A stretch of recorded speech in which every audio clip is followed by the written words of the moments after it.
What's up, everybody? Tom Pelissero here with Judd Zulgad after the Vikings win 34-10. How about that? Breaking out of their 0-4 start. Okay, so they don't have Antoine Winfield today. They have Bernard Berrian deactivated before the game for disciplinary reasons. They have Cedric Griffin deactivated for the first series of the game for disciplinary reasons. Right. They have a quarterback who is booed pretty much start to finish in the game, and they win by 24 points. How bad is Kevin Cobb and the Arizona Cardinals? Really This bad. is a really, really bad football team. The Vikings, I give them credit, they took advantage. The defense played very well, but I think we learned something. I think we learned that the Minnesota Vikings and Bernard Berrian would be best if they split company. I think this is it for Berrian. I think what we learned today is they don't need each other. The relationship should end ASAP, Tom. And Devin Aromashadu catches a 60-yard catch run now. The guy falls down on the play who's covering him. Right. That probably helped him out, but Aromashadu will go and get the football for you. Yep. And frankly, at this point, what has Berrian brought to the table with 2 catches in 177 snaps this season? He has the Twitter thing. He has the comments to reporters that he's been open for 4 years, and the film will back him up on that. And apparently, if you believe Leslie Frazier, there was something in addition to all of that in the past week that actually got Berrian deactivated. I like Leslie a lot. Let's preface it by saying that. I have a hard time believing that it was something besides the Twitter comments that he got into with John Creasel, who, oh, by the way, is a major part of the stadium bill, or saying that he's been open for 4 years. What else could he have done? That's my question. Could have missed meetings, could have done whatever Cedric Griffin did, too. Well, and if that's the case, they need to part company. The thing with Berrian is, and this might not be fair to Berrian, but everything that's wrong with the Vikings right now, sort of Berrian is the guy that you look at and you say, you know what? You sort of encapsulate what's wrong with this team. That's why I think the best thing that this team could do right now, as they try and get a fresh start with a victory, is to cut the guy or waive him on Monday. Don't you also bench Donovan McNabb? In a heartbeat, but I never, see, that's my problem here is I never would have brought McNabb on board. I would bench him. I would have benched him today. Take that out of the equation for a second. I would have benched him today. He goes 10 of 21 for 169 He's yards, skipping and balls. that is heavily buoyed by a throw to Devin Aromashadu when he's wide open and runs for 60 yards with no one anywhere near him. He's bouncing throws into the flat. Visante Shenko had a long talk with McNabb on the sideline about what was going on there, that eventually the tight ends coach had to get in and sort of just push him apart and go, okay, that's enough. There are negative signs, not to mention the broken plays. You heard me. Now, you have 2 or 3 broken plays again in this game. That's inexcusable. Now, there was one in the first quarter that McNabb scurried out of the end zone with. Peterson took fault for that. Adrian Peterson said, I lined up too wide, and that was my fault. But it's the passes to me that just kill me. I mean, McNabb cannot get the ball to the guys that he needs to get it to consistently on any type of basis. And what is stopping them from playing somebody else right now, even Joe Webb?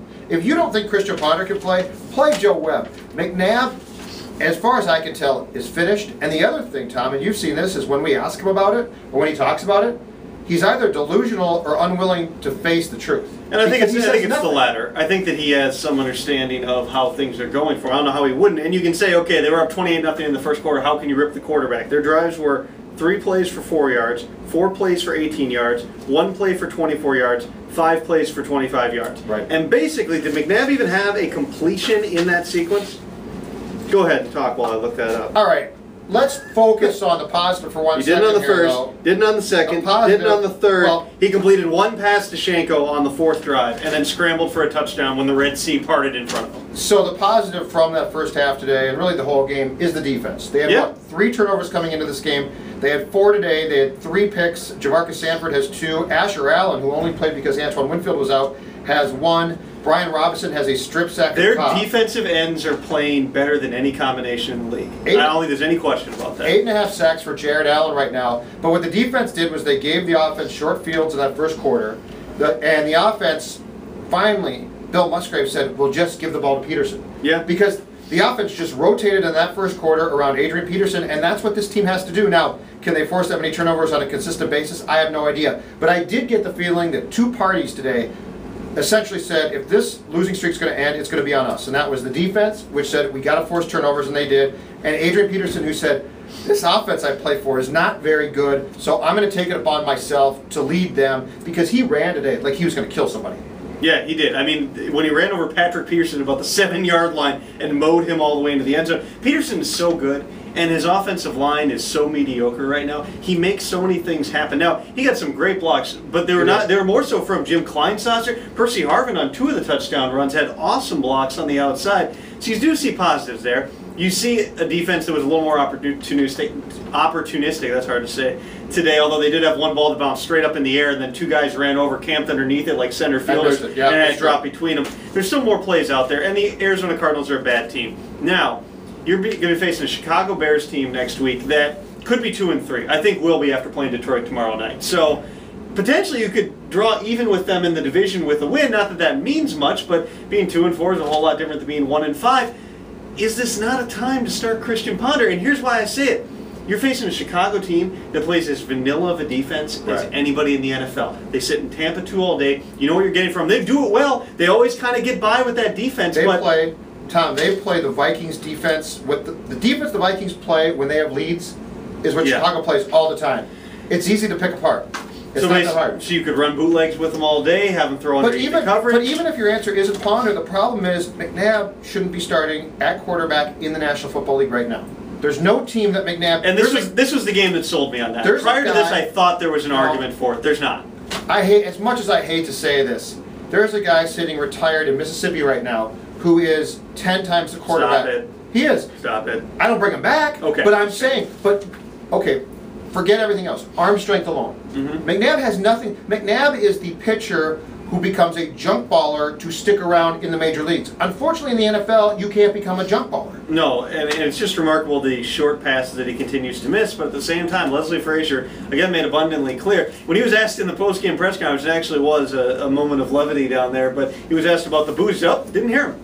So he said, so all the boos, nope, didn't hear him at all. And McNabb ignored him too. And basically, but McNabb, you know, is here. Frazier at least made light of it. McNabb continues to claim that it doesn't bother him and he doesn't think about it. He has to be thinking about it to an extent. You do not have many situations at any level of football where you're up 3 touchdowns and the home crowd is booing the hell out of the starting quarterback. We both grew up here. You covered this team on 2 occasions.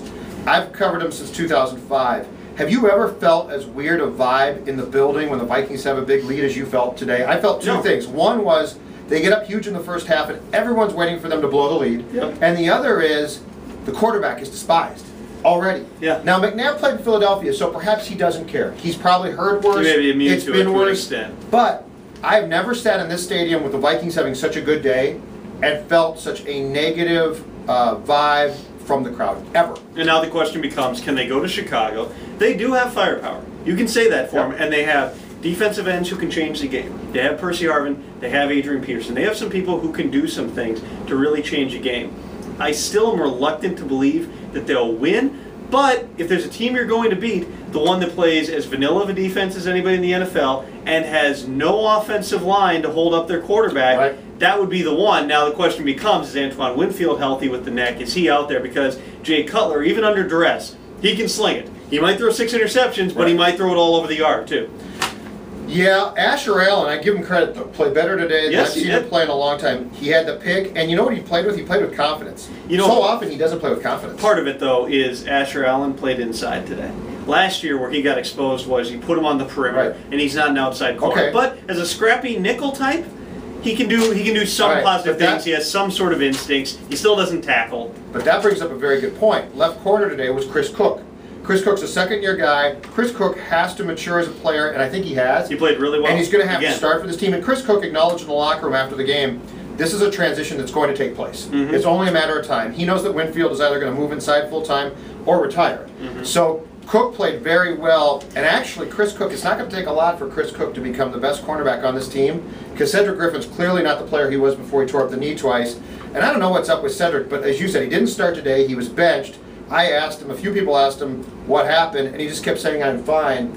Cedric's another one. I have no idea what's going on with him mentally, but it's a weird deal. Something changed over the summer. Something changed between when he left last year and when he came back. That's not healthy, though. Even going back to training camp, it was, you know, the knee's fine, it's football, there's injuries. I don't know exactly what the deal is, but I think that there are warning signs with certain guys on this team, without a doubt. So now the question becomes, how do you continue to move forward? It sure seems as though Frazier, did make some sort of a statement by sitting down one guy and by benching another about in terms of shenanigans, which you sometimes have with an 0-4 team. So what do you do with Berrian? Do you put him on waivers? I just think you cut ties with the guy. I don't think he's popular in the locker room. And like I said, I think he's a reminder of everything that's gone wrong. And that's not fair to him necessarily. But I think he's the guy that you just say, hey, you know what? Aromashadu can play. We just don't need this stuff. Pay him another over $1 million to just go away. Yeah. Could be one theory. He's Judd. I'm Tom. Judd will be back at Winter Park tomorrow. I'll be watching the film of this again. Quarterback play, yeah. Yeah, the quarterback play is going to be tough to watch. We'll see it.